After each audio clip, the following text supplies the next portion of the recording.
Hey tubers, welcome back for another adventure. So this is the 1979 upside down XR185, and we could see right up front it's got a somebody messed with it here. They also took out what goes here is the guide for the timing chain. So somebody's been into this. Also, you can see some bolts are loose, right, to get the engine off. As a matter of fact, that one's missing. The side cover here is loose. At least it's not missing.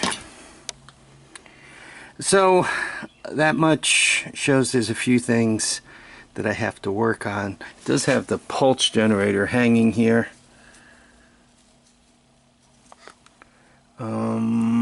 Did I see the coil? I thought I saw the coil go by. Maybe not. Maybe I'm dreaming about it. Anyway, no chain. It appears to be in neutral. I put air in both tires and it seemed to take. So that's a good sign. From a compression point of view,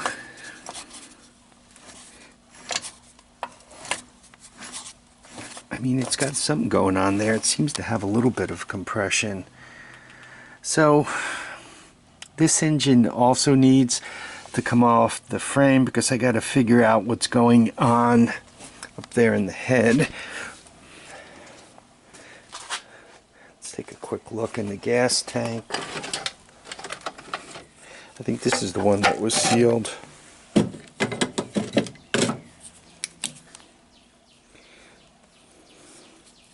Yeah, somebody did a seal job on it, but you can like see in that back right there how it's kind of peeling. So this could use a little, I don't know.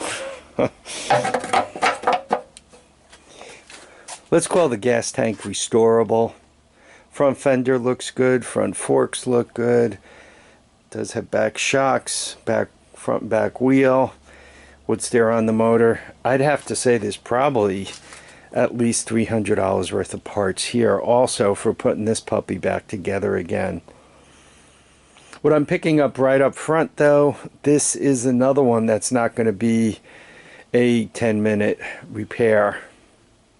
What I need to do is get the engine off, figure out what's going on with it, figure out if it's going back on, if I'm going to put an ATC engine, ATC 185 or 200S motor on it. So I need to do that. Quite honestly, if I pop that motor on there, I don't have to mess with the clutch or anything. It's actually fairly easy. I got to throw a chain on it and that motor. Put a pit bike ignition on that motor and it'd be good to go. The seat is usable. Is it great? No, but it's usable. So this one, if I swap the motor out and put an ATC motor on, it actually isn't too bad. It could be running in a short period of time. What I'm going to do is I'm going to put this one in the newest tent shed, the 10 by 16 and lean-to, whatever we want to call that thing. And I'm gonna, yeah, this one probably would be a little less work to get started with an ATC motor than the other one with fixing the current motor and everything it needs. So maybe this one will be first. This would be a nice machine to ride too. It's got, you know, plenty of travel in the front back. Well, hopefully in the front. Those back shocks appear seized at the moment. I'm gonna have to oil those up. Anybody have any of these out there? I've seen them, but they're kind of rare by me. I find typically It kind of depends on what kind of land there was to ride on back 30 years ago now for this thing. Or is it 40 years ago? 79, 30 takes it to 09, 40 years ago. Kind of depends on the kind of land that was around back then, to what kind of bikes were available, or what kind of quads or whatever. And it kind of depends. If there was kind of a Honda dealer back then in an area, then you saw a lot of Hondas, not too many Kawasaki's, Yamahas, or Suzuki's. If there was a Kawasaki dealer and it was kind of a rural area, then you'll see like a million Kawasaki's floating around because nobody imported the Hondas. So, this tank actually does look, I mean, considering it's 40 years old, it actually looks pretty good. I don't know. Guys, let me know what you think. Would it be really appalling if this thing ended up with an ATC motor on it?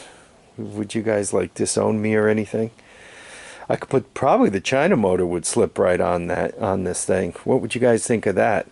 Instead of a 185, it would have a 125 China. It would still go pretty good. Just for a back of the hand calculation, it looks like it'd bolt right on too. That might not be a bad idea. Then I got the Kickstarter and everything else. If somebody didn't look closely, they wouldn't even know that it was a China motor on a Honda frame. Anyway, guys, let me know what you think. I want to thank you all for watching, commenting, and subscribing. Please remember, keep your feet down, your heads up, get out there, and enjoy each and every day. Bye now.